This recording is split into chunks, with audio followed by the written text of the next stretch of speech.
L'actualité, on rappelle, nous emmène à parler de la 3e édition du Salon international du livre et des arts ouvert hier à Libreville. Le coup d'envoi a été donné par le Premier ministre, chef du gouvernement, le professeur Daniel Ona-Ondo. Presse primature, David Issoumia et Alain-Serge Eyene pour les détails.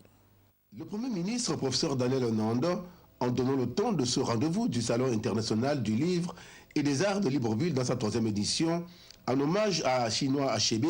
éminent écrivain nigérien d'expression anglaise. Cela témoigne de l'intérêt que le gouvernement accorde à la culture dans toute sa dimension et en tant que grand gisement d'emploi. Le Salon international du livre et des arts de Libreville nous donne l'opportunité de marquer tout l'intérêt que le président de la République et le gouvernement accordent au secteur de la culture et des arts, au moins en tant que grand pourvoyeur d'emplois et contributeur à la diversification de l'économie nationale, davantage en tant que garant de la cohésion et de l'identité du peuple élevant de tout épanouissement individuel harmonieux. Pour promouvoir sa culture, le Gabon a adopté en 2011 sa politique culturelle nationale par le truchement d'un document de politique publique en matière artistique et culturelle intitulé « Les grands axes de politique culturelle en République gabonaise ». Ce document normatif appelle pour ce secteur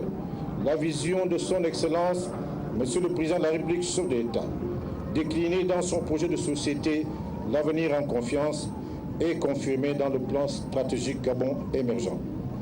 L'ambition clairement affirmée par cette vision est de faire de notre capitale, Libreville,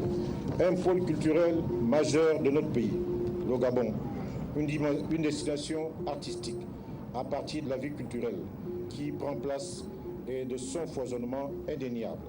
Pour vendre la destination Gabon, le secteur culture et art reste donc une priorité nationale et d'ailleurs le droit d'auteur et les droits voisins, le statut de l'artiste, le soutien aux initiatives culturelles constituent les chantiers actuels qui consolident cette politique inspirée par les hautes autorités du pays.